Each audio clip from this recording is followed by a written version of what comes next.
नमस्कार दोस्तों, आप सभी का स्वागत है आपके अपने YouTube चैनल पर। चले दोस्तों, सुबह के 10 बज चुके हैं और मैं कौशल गुप्ता फिर से हाजिर हूं यहाँ पर आप सभी को लिए यूपी पीसीएस और आप लोग की आरओ एआरओ प्रैक्टिस सेट लेकर के।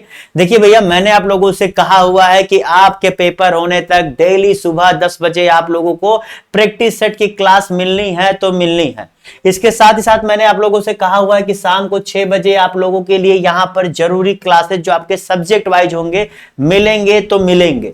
ये मैं आपको यूं ही नहीं कहता हूं, जो चीजें करता हूं वो बताता हूं, ठीक है। तो इसके लिए देखिए क्या करना है, आपको मेरे इस YouTube चैनल को सब्सक्राइब करना और साथ ही साथ जो है मेरी सारी क्लासेज को देखिए। मैं देख रहा हूं, आप लोग देखिए प्रैक्टिस क्लास को जो यहां पर देख रहे होंगे उन्हें एक चीज समझ में आ रही होगी कि यहां अगर आप प्रैक्टिस क्लास देख रहे हैं तो आपको एक प्रश्न के जरिए इतने पॉइंट्स बताए जाते हैं कि उससे आपका 4-4, 5-5 प्रश्न तक अगर आपसे बन सकता है।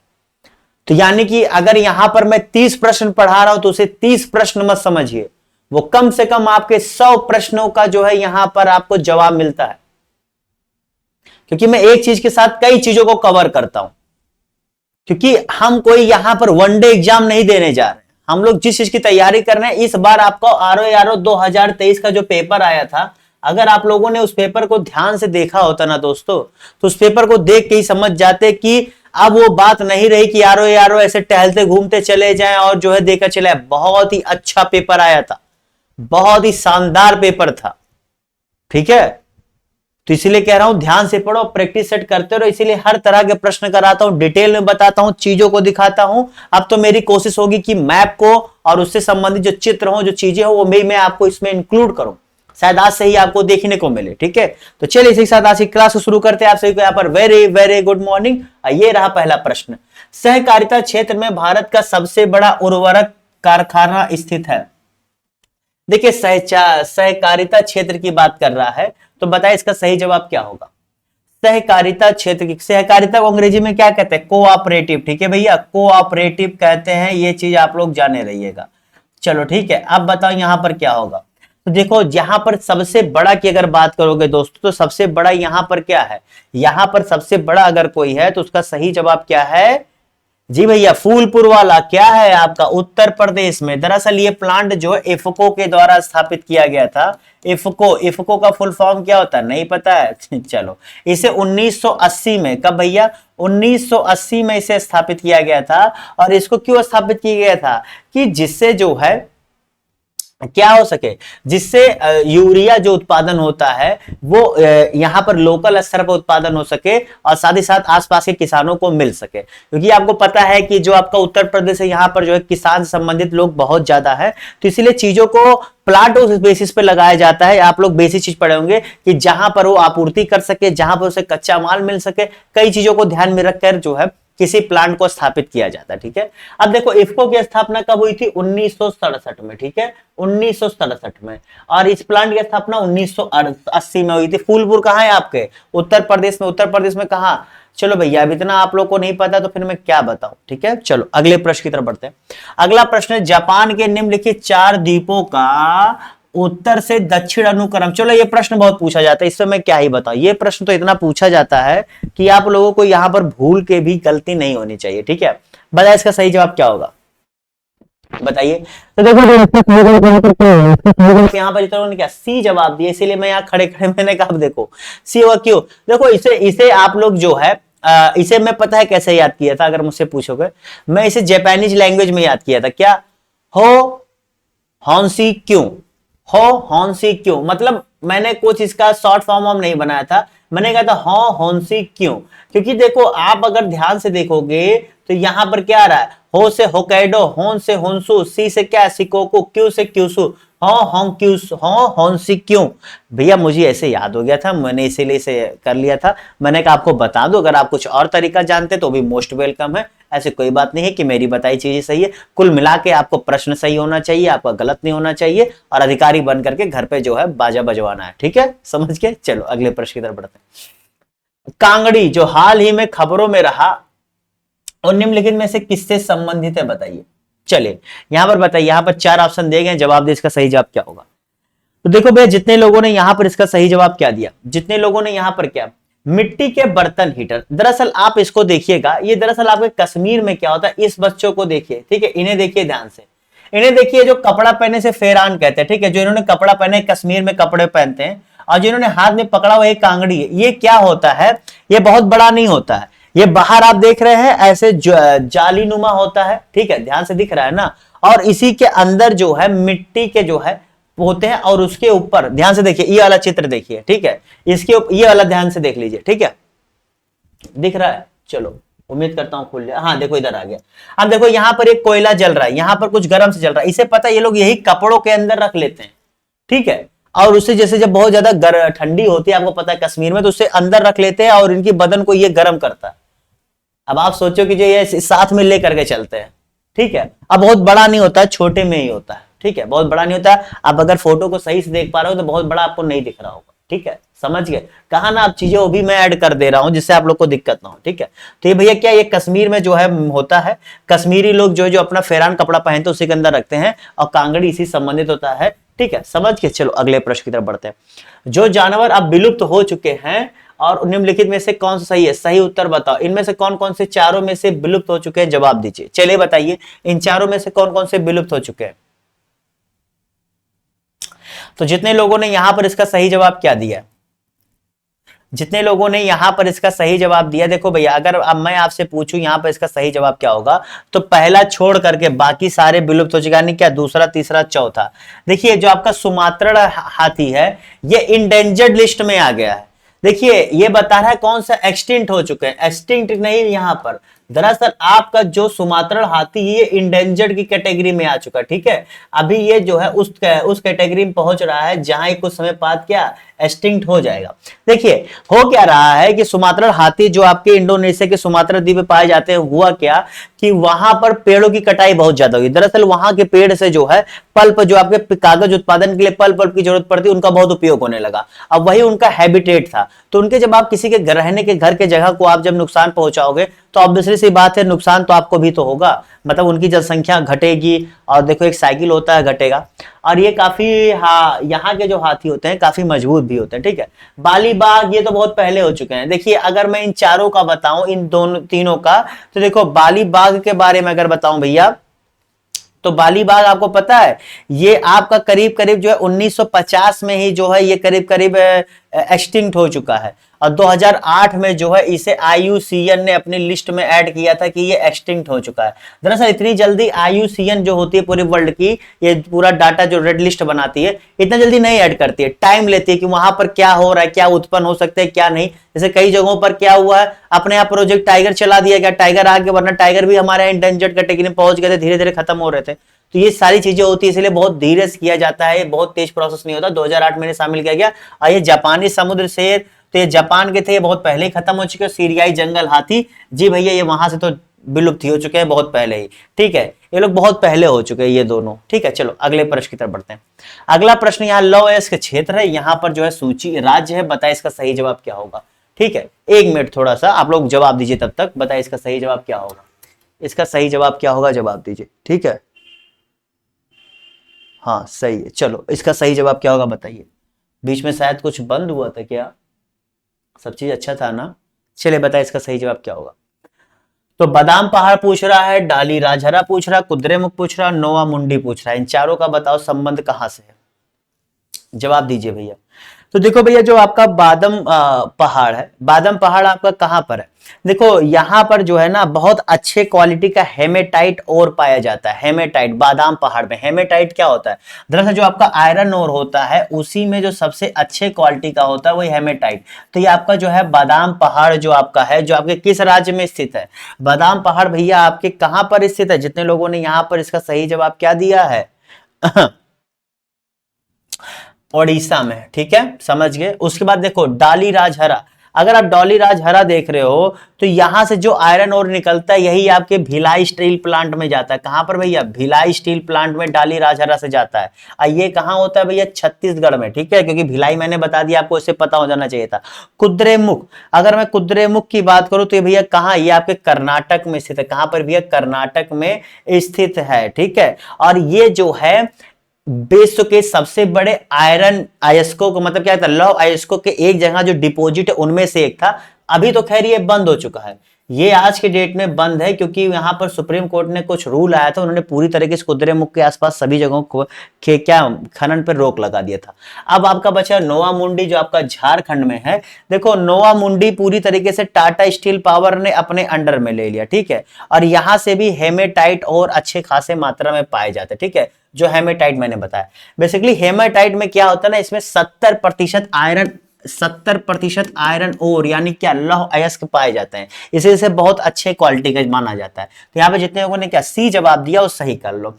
अब बताओ मैंने इस चार के जरिए कितने प्रश्न आप लोग को बता दिए। हेमेटाइट के बारे में आपको यहां पर बता दिया, कौन सी प्लांट का किससे संबंध है बता दिया, कौन सा किस राज्य से है, इस राज्य में क्या स्थिति है, कौन सा बंद है, सारी चीजें मैंने आपको बताई। अगर आप इसे प्रश्नों के जरिए समझेंगे तो मेरे ख्याल 6-7 प्रश्न आपके यहीं से बन सकते हैं। तो यही मेरी खासियत है क्लास की, कि मैं जो है आप लोग को हर उस तरीके से बताने की कोशिश करता हूं जहां से भी प्रश्न बन सके, ठीक है। तो यहां प्रश्न कितने करा तो ये नहीं कितना डिटेल में पढ़ा दो ये मैटर करता है मेरे लिए, आपके लिए क्या करता हो आप जाने।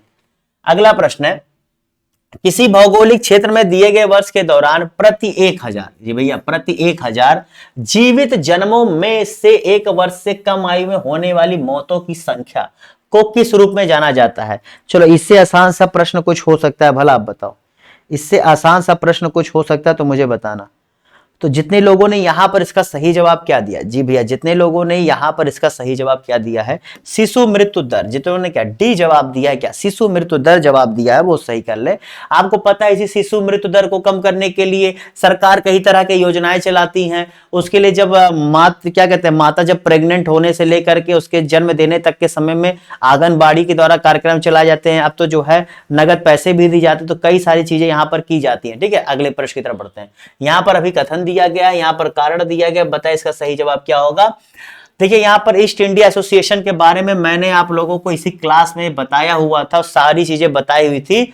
चलो देखते हैं आप में से कितने लोग जो इसे सही करते हैं, मैं देखना चाहता हूं कितने लोग सही करते हैं। चलो बताओ, क्योंकि भैया देखो मैं यही कहता हूं ना कि अगर मेरी तुम लोग क्लास रोज कर रहे हो ना, और उसके नोट्स बना रहे हो, जो मैं बार बार कहता हूं कि भैया नोट्स जरूर बनाओ, तो यकीन मानो तुम लोग जो है कोई भी ऐसा प्रश्न नहीं होगा 1000 प्रश्न के बाद लगभग आपको प्रश्न कुछ ऐसे लगेगा रिपीट होता लगेगा, आपको लगेगा हाँ ये तो मैंने पढ़ा हुआ।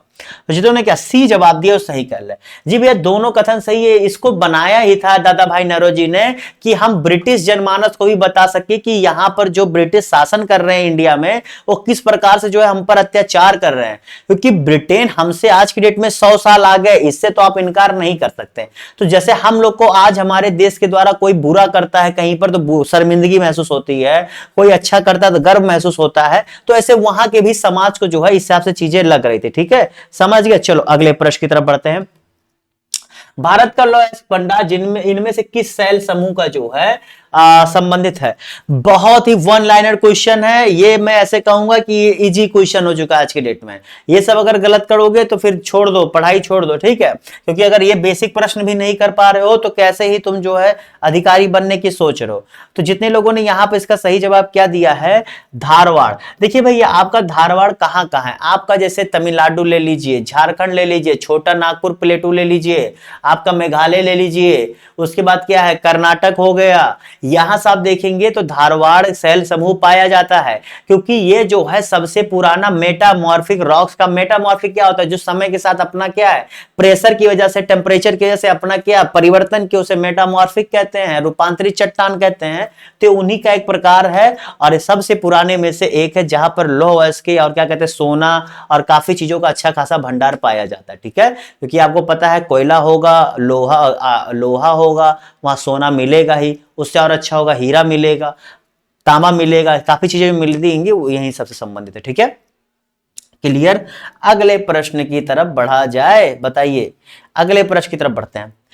पंचायती राज व्यवस्था अपनाई गई थी, चलो भैया बताओ पंचायती राज व्यवस्था क्यों अपनाई गई थी, इसके बारे में मैंने कम से कम कई चीजें बता दी, तो देखते हैं आप में से कितने लोग इसका सही जवाब देते हैं। काफी चीजें मैंने बता दी है आप लोगों को, पंचायती राज की व्यवस्था, जितने लोगों ने क्या यहाँ पर लोकतंत्र के शक्तियों के विकेंद्रीकरण के लिए।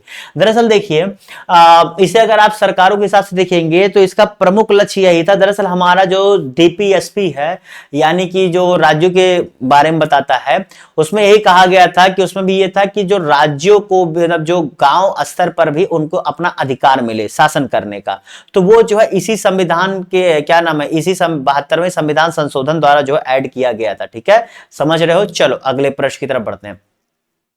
चलो यहां पर है कि जनसंख्या वितरण की, दरअसल उसे याद करना बहुत सारा, 2 3 4 का एक फॉर्मूला होता है, उसे याद कर लो। ठीक है, वही आपका होता है। जनसंख्या वितरण की असमानता के संबंध में निम्नलिखित में से कौन सा कथन सही है, जवाब दीजिए। चलो बताओ कौन सा कथन सही है, जवाब दीजिए। पहला और दूसरा, बताइए इसका सही जवाब क्या होगा। पूरा पढ़िए, पढ़ करके जवाब दीजिए, बताइए इसका सही जवाब क्या होगा। चलिए दोस्तों जवाब दीजिए। तो जितने लोगों ने यहां पर इसका सही जवाब क्या दिया, जी भैया जितने लोगों ने यहां पर इसका सही जवाब क्या दिया है, हाँ जितने क्या केवल एक जवाब दिया, सही कर लीजिए। जी भैया दुनिया की आबादी का आधा हिस्सा नहीं जाइए, 1/4 यानी कि 25% हिस्सा जो है आपकी दक्षिण एशिया यानी कि साउथ एशिया से आता है। ठीक है, दरअसल आपकी विश्व की जितनी जनसंख्या उसका 25 पॉइंट समथिंग है, 25.2 है शायद, वो अकेले जो है आपके दक्षिण एशिया से आता है। ठीक है, और बाकी बिल्कुल बात जनसंख्या के वितरण का विश्लेषण जब करना होता है तो महाद्वीपों के आधार पर करते हैं, देशों के आधार पर करते हैं, ये करते ही हैं। ठीक है, इसी आधार पर तो ये दूसरा कथन आया है, तभी तो हमें पता लगा दक्षिण एशिया में कितने, यूरोप में कितने, नॉर्थ अमेरिका में कितने हैं, साउथ अमेरिका में कितने, अफ्रीका में कितने, इंडिया में कितने, ऐसे ही तो होता है। अगले प्रश्न की तरफ बढ़ते हैं। अगला प्रश्न यहां पर, निम्नलिखित में से किस राज्य ने 2011 की जनगणना के अनुसार शहरी आबादी का उच्चतम प्रतिशत दर्ज किया। चलो बताओ, यहां 4 ऑप्शन दिया है, 4 ऑप्शन में से बताओ इसका सही जवाब क्या होगा। तुम्हारे लिए तो बहुत आसान प्रश्न, उत्तर बहुत आसान बना के दिया है, इससे आसान उत्तर क्या हो सकता है। तो जितने लोगों ने यहां पर इसका सही जवाब क्या दिया, देखो भैया बिहार तो आपका होगा नहीं, उच्चतम तो होगा नहीं, निम्नतम में से एक था। उत्तर प्रदेश भी नहीं था, क्योंकि मैंने आपको बताया था शहरी आबादी के मामले में कितना पीछे था। हरियाणा और मध्य प्रदेश बच रहा है, तो भैया मध्य प्रदेश में इसका सही जवाब हरियाणा। हरियाणा की आबादी का मतलब जो उस समय कुल था उसकी आबादी का लगभग 35%, लगभग 35% जो है, वैसे एग्जैक्टली 34.88% था। ये शहरी आबादी थी भैया, शहरी आबादी थी। और उसके बाद अगर देखा सबसे कम यहां पर बिहार का था, कितना, 11.27%। ठीक है, 11.27% यहां पर था। अच्छा, बिहार के बारे में मैंने एक चीज देखा था कि जब इसकी 2011 की जनगणना के अनुसार आया था कि यहां पर बिहार में 25 साल से कम, जी भैया 25 साल से कम वाले लोगों की आबादी लगभग उनकी कुल आबादी का 50% से ज्यादा थी। ठीक है, करीब 58% लोग उस समय की जनगणना में ऐसे आए थे बिहार में जिनकी उम्र क्या 25 साल से कम थी। देखिए आज के समय के लिए तो अच्छा था, लेकिन भविष्य के लिए वही एक दिक्कत बन जाते। कैसे, क्योंकि वो बूढ़े होंगे तो राज्य सरकार पे कहीं ना कहीं तो बोझ होता है। आज जो जनरेट करके दे रहे हैं, कल को तुम्हें तो उन्हें देना है, वापस करना है, क्योंकि नेचर हमेशा गिव एंड टेक पे चलता है। ठीक है, आज तुम जीडीपी क्या कहते हैं, जीएसटी के द्वारा तुम उनसे ले रहे हो, कल को तुम उन्हें पेंशन के द्वारा तुम्हें देना पड़ेगा। ठीक है, ये जान के चलो। अगले प्रश्न की तरफ बढ़ते हैं। अगला प्रश्न, निम्नलिखित में से कौन सा एक सामुदायिक विकास का पहला स्थापित कार्यक्रम है। चलो भैया इन चारों में से बताओ, थोड़ा सा समझो ध्यान से। ये बहुत ही स्टैटिक और बहुत ही पुराना प्रश्न है, ये बहुत ही कम लोग को उम्मीद है मुझे कि सब सही कर पाए, क्योंकि ऐसे प्रश्न कहता नहीं हूं कि ऐसे प्रश्न रोज मिलेंगे, और कुछ प्रश्न ऐसे होते हैं जिसे यहां से सीख के जाओगे तो तुम्हें फायदा होगा। ठीक है, चलो बताओ इसका सही जवाब क्या होगा। तो जितने लोगों ने यहां पर इसका सही जवाब क्या दिया है, जी भैया यहां पर जितने क्वेश्चन नंबर 762 का सही जवाब क्या दिया, ए जवाब दिया और सही कर ले, राष्ट्रीय प्रसार सेवा। देखिए भैया जो राष्ट्रीय प्रसार सेवा थी ये दरअसल आपके 1953 में, जी भैया 1953 में शुरू की गई थी। दरअसल इसका कार्यक्रम क्या था कि जो खेती है, खेती को किस प्रकार से जो है क्या विकास किया जाए, और साथ ही साथ गांवों में किस हिसाब से जो है डेवलपमेंट किया जा सके, उसके लिए खेती और गांव के लिए राष्ट्रीय प्रसार सेवा 1953 में लाई गई थी। बाकी ये जो आप देखोगे ये और उसके बाद आती रही हैं। ठीक है, लेकिन सबसे पहला पूछा जाए तो आपका यही था। ठीक है, उसके बाद जो है ये 1976-77 में आया था। कब, 1976-77 में आया था।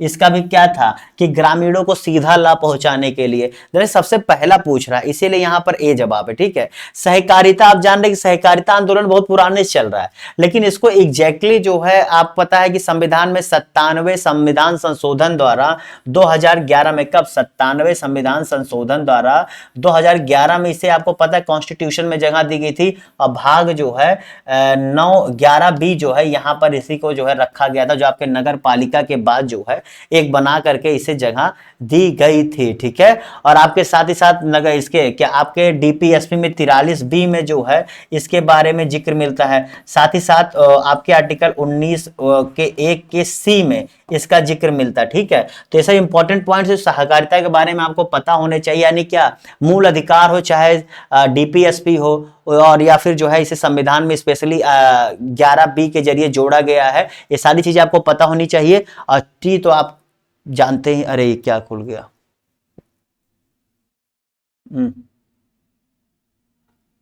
इसे कैसे बंद होगा, ठीक है चलो कुछ और ही खुल गया। अगले प्रश्न की तरफ बढ़ते हैं। भारतीय संविधान का भाग 16 अनुच्छेद 330 से लेकर 342 तक संबंधित है। चलो बताओ भैया इसका सही जवाब क्या होगा, क्वेश्चन नंबर यहां पर है, बताइए इसका सही जवाब क्या होगा।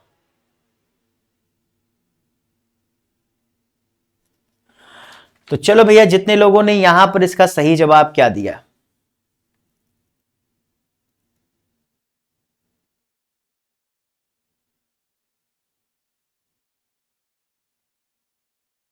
जितने लोगों ने यहां पर इसका सही जवाब ये दिया है भैया, भाग 16 जो है अनुच्छेद 330 से लेकर के 342 तक आपका किससे संबंधित, 330 से 342 तक बताइए।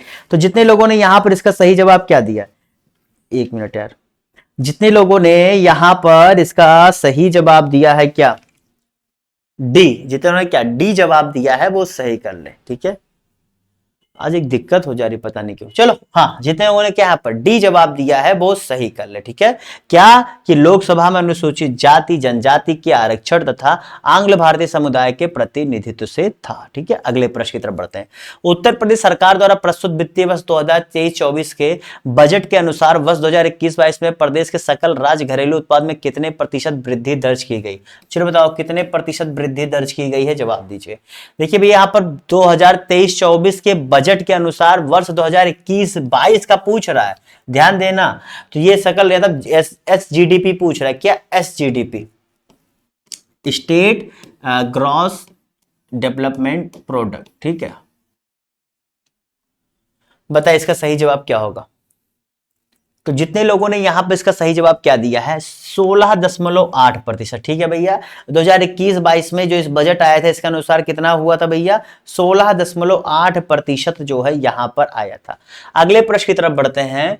वित्त वर्ष 2023-24 के बजट के अनुसार यहां पर भारत का पूछ रहा, पहले बता दे रहा हूं, ठीक है, स्टेट का नहीं पूछ रहा वरना आप लोग गलती कर देना। ठीक है, बताइए इन चारों में से क्या होगा सही जवाब, चलिए जवाब दीजिए इसका सही जवाब क्या होगा।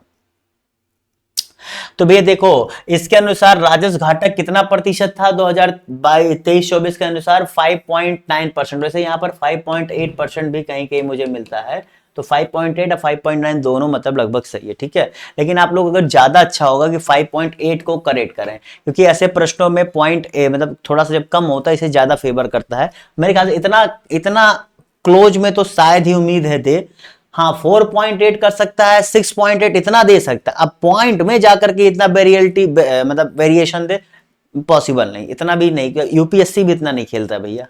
अगले प्रश्न की तरफ बढ़ते हैं। निम्नलिखित में से कौन सा युग्म सुमेलित नहीं है, चलिए जवाब दीजिए, कौन सा युग्म सुमेलित नहीं है, जवाब देना है आप लोग को, बताइए इसका सही जवाब क्या होगा।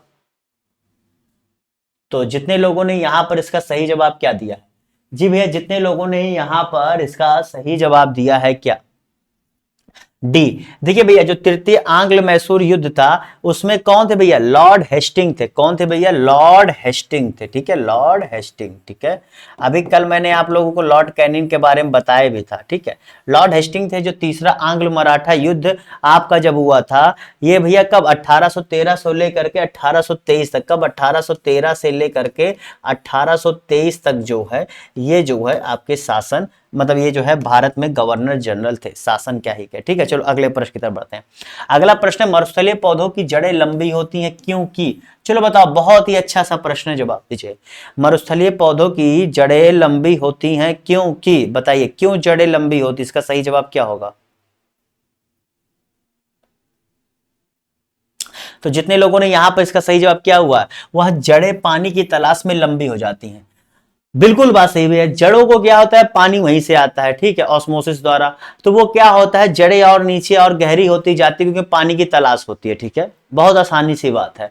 इसलिए आप मरुस्थल में देखोगे जो ज्यादातर जानवर होते हैं वो रेत के अंदर रहते हैं। ठीक है, हमारी तरह से जहां घास होता है ऊपर रहते हैं, वहां पेड़ के रेत के नीचे बहुत ज्यादा मिलते हैं। ठीक है, जो मरुस्थलीय होते हैं। अगले प्रश्न की तरफ बढ़ते हैं। महात्मा गांधी जी द्वारा व्यक्तिगत सत्याग्रह आंदोलन के लिए प्रथम सत्याग्रही चुना गया। अरे यार, इससे आसान, ये वनडे वाला प्रश्न है, मतलब ये जान के चलो इससे आसान प्रश्न कुछ नहीं हो सकता। मतलब आजकल जो यहाँ छोटी छोटी स्टेट की वैकेंसी नहीं आती, चपरासी और सिपाही बनाने वाला, उसमें ये पूछा जाता है। तो बताओ इसका सही जवाब क्या है। विनोबा भावे, जी भैया विनोबा भावे, इनको बारे में जानिए। इन्हें भारत रत्न मिला था इनका, ठीक है। और इन्हें क्या, इन्हें आचार्य भी बुलाते थे, आचार्य भी बुलाते थे। ठीक है, और ये जो है महात्मा गांधी को के आदर्शों को आगे बढ़ाने वालों में से एक थे। ठीक है, और उसके बाद इनका पूरा नाम क्या था, विनायक नरहरि भावे। क्या नाम था, विनायक नरहरि भावे। ठीक है, विनायक नरहरि भावे इनका पूरा नाम था। और इनके बारे में कुछ जानने लायक बच रहा है आप लोगों को, आचार्य भारत रत्न था, बस और क्या ही बताएं, बहुत हो गया। अगले प्रश्न की तरफ बढ़ते हैं। सूची दिया गया है, इस सूची को जो है इससे सम्मिलित करो। यहाँ पर राज्य केंद्र शासित प्रदेश, वहां के पर्यटन केंद्र, बताइए इसका सही जवाब क्या होगा। बहुत आसान है, थोड़ा सा देखो तो आप लोग को पता लग जाएगा। ठीक है, इससे आसान सा प्रश्न क्या ही हो सकता है, बताइए, चलिए जवाब दीजिए। तो जितने लोगों ने यहां पर इसका सही जवाब क्या दिया, जी भैया जितने लोगों ने यहां पर इसका सही जवाब क्या दिया है, देखो भैया, जम्मू कश्मीर का गुलमर्ग, हिमाचल प्रदेश कसौली, तमिलनाडु पॉइंट कैलीमर, गुजरात उड़वाड़ा। तो यहां पर क्या हो जाएगा, ए का 3 बी का 4, ए का 3 बी का 4, यहीं पर आपका बी आ गया, बात खत्म। ठीक है, बी इसका सही जवाब है। क्लियर, चलो अगले प्रश्न की तरफ बढ़े। गुलमर्ग से ही यार अगर आप जान लेते तो लगभग लगभग आपका 2 ऑप्शन तो ऐसे क्लियर हो जाता, बी डी बचता, वही क्लियर था। द्वारा प्रस्तुत वित्त वर्ष 2023-24 के बजट के बारे में पूछ रहा है, बेरोजगारी दर कितनी थी। चलो बताओ भैया, 2024-25 का बजट भी मैं आप लोग को अच्छे से कराऊंगा, उसकी टेंशन मत लो। पेपर थोड़ा और नजदीक आने दो, वरना अभी कराऊंगा भूल जाओगे। तो यहाँ पर चीजें लेकिन जाने रहो, क्योंकि पूछ लेता है कि इस वर्ष कितना था, उससे कितना होगा। ठीक है, तो यहाँ पर जितने लोगों ने 23-24 में कितना भैया, जब खन्ना जी ने, जो हमारे यूपी के क्या थे, वित्त मंत्री थे, उन्होंने बताया था केवल 4.2% बेरोजगारी है हमारे यूपी में। बात सही है, केवल 4%, 4.2% बेरोजगारी है। अभी भैया हाल ही में इंडिया इंटरनेशनल लेबर ऑर्गेनाइजेशन का रिपोर्ट आया है, इंडिया के बारे में जो चीज उसने बताई है ना, अगर क्या बताऊं, हालत खराब है इंडिया का रोजगार के मामले में। लेकिन क्या ही करें, लोग अपनी अपनी खुशियों में मस्त रहते हैं। बेसिक नीड तो आज के समय में किसी को पड़ी नहीं है। जब सर पे भार आता है तब पता लगता है कि पहले सोचना था, अभी सोचो। ठीक है, बेसिक नीड पे ध्यान दो, भावनात्मक चलता रहता है। अगले प्रश्न की तरफ बढ़ते हैं। 13 मई 2023 को मनाए गए विश्व प्रवासी पक्षी दिवस का विषय क्या था। ठीक है, चलिए बताइए यहां पर इसका सही जवाब क्या होगा, चलिए बताइए इसका सही जवाब क्या होगा। तो जितने लोगों ने यहां पर इसका सही जवाब क्या दिया, जी भैया जितने लोगों ने यहाँ पर इसका सही जवाब क्या दिया है, सी। दरअसल यहाँ पर क्या होगा, जल और प्रवासी पक्षी के लिए इसका महत्व। जी भैया, हर साल 13 मई को मनाया जाता है और विश्व प्रवासी पक्षी दिवस मना, इस बार का थीम था जल और प्रवासी पक्षी के लिए इसका महत्व। ठीक है, चलिए भैया अगले प्रश्न की तरफ बढ़ते हैं। हाल ही में राष्ट्रीय जांच एजेंसी यानी कि नेशनल इंटेलिजेंस एजेंसी द्वारा आतंकवादियों, गैंगस्टरों और ड्रग तस्करों से जुड़े नेटवर्क के खिलाफ चलाए गए राष्ट्रव्यापी अभियान का क्या नाम है। चलिए बताइए भैया, इसमें क्या था कि इन लोगों को पकड़ने के लिए, इन लोगों को पर मतलब पूरा एक रैकेट को तोड़ने के लिए करीब 8 राज्यों में, जी भैया 8 राज्यों में कई जगहों पर रेड डाली गई थी। ठीक है, 8 राज्यों में कई जगहों पर करीब 129 जगह थे। कितने भैया, 129 जगह थे जहां पर जो है रेड डाली गई थी। और उसका नाम क्या था, उसका नाम था भैया आपका, सोचो सोचो, याद आया नहीं आया, मैं बता देता हूं। उसका नाम था आपका ऑपरेशन ध्वस्त। क्या था भैया? ऑपरेशन ध्वस्त। अगले प्रश्न की तरफ बढ़ते हैं। द्रौपदी मुर्मू फ्रॉम ट्राइबल क्या नाम है, हिंटरलैंड्स टू रायसीना हिल्स नामक पुस्तक के लेखक कौन है? बताइए, इसका सही जवाब क्या होगा, बताइए। मतलब द्रौपदी मुर्मू जी पर इन्होंने किताब लिखी थी, जो आपके देश के क्या है, राष्ट्रपति जी हैं, इन्होंने उस पर किताब लिखी, तो बताइए इसका सही जवाब क्या होगा। उनका नाम था कस्तूरी रे। कस्तूरी रे जो आपके इंडियन टाइम्स पेपर की जो है, क्या है, क्या कहते हैं उसे, जर्नलिस्ट हैं, और साथ ही साथ ऑथर भी हैं, ठीक है। कोई इनका बहुत विशेष हो जगह नहीं है, तो ये इनके बारे में आपको जानना चाहिए, कस्तूरी रे क्या है, ठीक है। अगले प्रश्न की तरफ बढ़ते हैं। हाल ही में किस राज्य सरकार द्वारा मो जंगल जामी योजना शुरू की गई? जैसे पिछले प्रश्न को अगर आप थोड़ा समझिए, कैसे आपसे पूछ लेगा कि इस पुस्तक को लिखने वाली ये किस मतलब जो है प्रोफेशन से जुड़ी हुई, लेखक के अलावा ये और क्या है, तो आप सोचोगे क्या हो सकता है, तो उसमें आपको ऑप्शन देगा, पत्रकार हैं कि जो है गायक हैं कि जो है चित्रकार हैं, तो आपको पता होना चाहिए ना या और किस प्रोफेशन से है। वही कह रहा ना, प्रश्न बनाने में अगर आपको थोड़ा सा उलझा दे तो ऐसा नहीं होना चाहिए कि आप उलझ जाएं। तो यहाँ पे जितने उन्होंने क्या उड़ीसा गवर्नमेंट जवाब दिया वो सही कर ले। देखिए भैया, दरअसल ये जो आपका मो जंगल जामी योजना शुरू की गई थी, इसमें यह था कि जो वहां पर एसटी आबादी है और जो फॉरेस्ट क्या डवेलर्स हैं, जो मतलब जंगल में क्या घूम घूम कर अपना जीवन जीते हैं, क्योंकि अभी भी आप चले जाओगे छत्तीसगढ़, क्या नाम है, पश्चिम बंगाल के कुछ इलाके, झारखंड कुछ इलाके, उसके बाद उड़ीसा कुछ इलाके, आंध्र प्रदेश कुछ इलाके, यहाँ पर देखोगे अभी भी आपको जो फॉरेस्ट ड्वेलर्स आपको देखोगे, जो जंगल में घूम घूम कर अपनी जिंदगी जीते हैं। आप चौक जाओ कहोगे आज की सदी में भी ऐसे लोग रहते हैं? जी भैया रहते हैं, ठीक है, बात सही है। तो वहां पर ये योजना चालू की गई थी, और इस योजना को चालू करने के पीछे बस एक ही रीजन था कि जो इनके राइट्स हैं, जो एसटी और फॉरेस्ट ड्वेलर्स के जो बेसिक राइट्स हैं, उन राइट्स को जो है दिया जा सके, ठीक है। चलो अगले प्रश्न की तरफ बढ़ते हैं। निम्नलिखित में से कौन सा सही नहीं है? चलो बताओ भैया, इससे आराम से देखो, बहुत ही आसान सा प्रश्न है, जवाब दीजिए। इससे आसान सा प्रश्न कुछ हो ही नहीं सकता, क्योंकि इतना सारा लिखा है। मैं सामने आने से तब बचता हूं जब प्रश्न लंबा होता है, मैं सामने आने से बचता हूं, क्योंकि मैं नहीं चाहता कि आप कहोगे सर हमें दिखाई नहीं दे रहा है, सर देखने में दिक्कत हो रही है। ऐसी कोई भी चीज अगर होती है तो फिर मुझे अच्छा नहीं लगता है। तो जितने लोगों ने यहां पर क्या जवाब दिया, काली मिट्टी हिमालय क्षेत्र में पाई जाती है, ना ना ना, हिमालय क्षेत्र याद रखिए, जो थोड़ा सा प्लेटू रीजन होगा, जहां थोड़े से पठारी क्षेत्र होंगे वहां मिलेंगे। आप देख लीजिए, जैसे आपके महाराष्ट्र ले लीजिए, वहां अच्छा खासा होता है, मध्य प्रदेश के कुछ हिस्से में अच्छा खासा होता है। उसके बाद आपका जो है छोटा नागपुर प्लेटू रीजन काफी जगह है जहां पर अच्छी खासी उत्पादन होती है, ठीक है। अगले प्रश्न की तरफ बढ़ते हैं।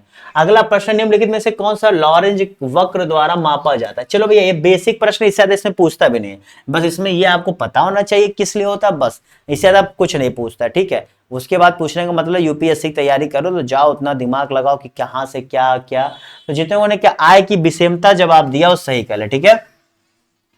कुछ ऐसा करके वक्र बनता है, दरअसल ये रेखा जो होती है, ये रेखा ये बताती है कि वहां पर समानता है, लेकिन यहाँ का जो कर्व बनता है बेसिकली ऐसे बनता है, जो बताता है कि विषमता बढ़ती जाती है। उनके मतलब विषमता को मापने का एक इसका क्या होता है, कर्व होता है, ठीक है। ये कर्व लगभग लगभग आता ही है, सब में समानता पा ही नहीं जाती, शायद ही कोई देश होगा जहां पर आय की समानता हो। अगले प्रश्न की तरफ बढ़ते हैं। काव्य शैली का प्राचीनतम नमूना किसके अभिलेख में मिलता है? काव्य शैली का मतलब होता है जहां पर शुद्ध तरीके से संस्कृत का जो है प्रयोग मिला था, ठीक है, उसी को क्या काव्य शैली कहते हैं। तो यहाँ पर काव्य शैली का प्राचीनतम नमूना किसके अभिलेख में मिला था भैया? तो जितने लोगों ने यहाँ पर इसका सही जवाब क्या दिया है, काठियावाड़ के रुद्रदामन के जूनागढ़ अभिलेख में, मैं और ऐड कर देता हूं क्या, जूनागढ़ अभिलेख में आपको मिला था, ठीक है, समझ गए, यहाँ के जूनागढ़ अभिलेख में आपको मिला था। क्लियर। चलो अगले प्रश्न की तरफ बढ़ते हैं। यहीं पर जो है दरअसल संस्कृत का सही से पूरा उपयोग देखने को मिला था, जो प्राप्त हुआ था। अगले प्रश्न की तरफ बढ़ते हैं। यहाँ पर हार्मोन दिया है, यहाँ पर सूची दी है, बताइए इसका सही जवाब क्या होगा। बहुत ही आसान सा प्रश्न है, देखो, क्योंकि इसमें से 2-3 ऑप्शन अगर आपको मिल जाएंगे उसके बाद आपके लिए प्रश्न बचेगा क्या, और इसमें कुछ ऐसा है भी नहीं कि जो बहुत मैं डिटेल में बताऊं तभी आपको समझ में आए। तो जितने लोगों ने यहां पर देखो, हार्मोन क्या है भैया, टेस्टोस्टेरोन आपका हार्मोन है, ठीक है। उसके बाद एंजाइम क्या, उसका बहुलक क्या है, जो पॉलीथीन है आपका बहुलक है, ठीक है। चलो यहां पर ये चीज हो गया। तो अब देखो ए का 2 और डी का 4, तो ए का 2 और डी का 4 आपको कहां मिल रहा है, ए में मिल रहा है। अब बताओ उसके अलावा कोई ऑप्शन दिख रहा नहीं दिख रहा, तो इसलिए ये आपका क्या सही जवाब हो जाएगा। अब यहीं से भी पता लगे कि एंजाइम आपका लाइपेस हो जाएगा और ये आपका जो है 3 हो जाएगा। देखो इसीलिए कहता हूं प्रश्नों को करने के लिए दिमाग की जरूरत होती है, रटने की नहीं। चलो भैया यहां पर कौन सा जलवायु के परिवर्तन के प्रमुख कारक होते हैं, और सही उत्तर आप लोगों को चुनना है। बताइए इसका सही जवाब क्या होगा। क्लास अच्छी लग रही है इसलिए बिना रुके मैं यहाँ पर पूरी चीजें पढ़ाता रहता हूँ, डिटेल में पढ़ाता रहता हूँ, तो सब्सक्राइब कर दो भैया। अभी भी मैं देखता हूँ 70 से 80%, मतलब 80% छात्र ऐसे हैं जो क्लास तो देखते हैं लेकिन सब्सक्राइब नहीं किए हैं। क्या ही कहा जाए भैया, क्या मतलब इतनी मेहनत कर लो फिर भी उन्हें अभी खुश नहीं मिलती है, तो क्या ही बताया जाए। और भैया बहुत सारे ऐसे जो क्लास देख लेते लाइक नहीं करते यार, क्या दिक्कत आती है। मैं बार बार कहता हूँ कोई भी दिक्कत हो तो आप कमेंट करके बता दिया करो कि सर ये प्रॉब्लम है, ऐसा प्रॉब्लम है।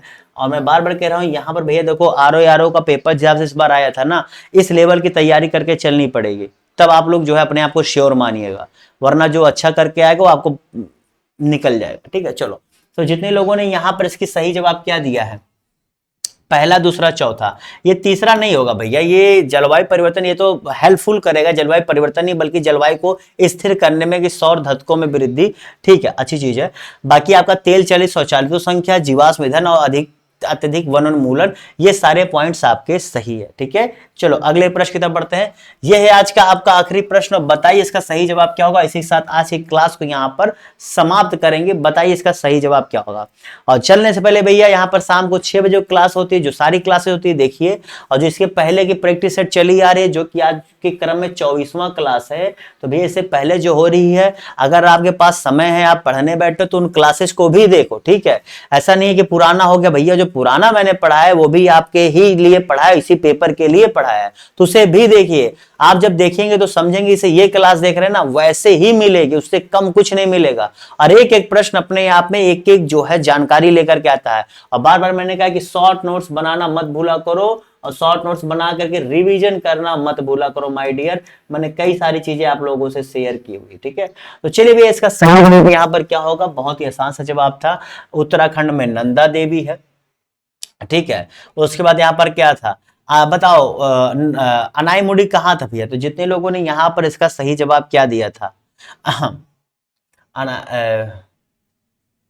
अनाईमुड़ी, हाँ केरल का अनाईमुड़ी हो गया, तमिलनाडु का दोड्डा बेटा हो गया, और उत्तराखंड का वो हो गया, नागालैंड का आपका सारामाती हो गया।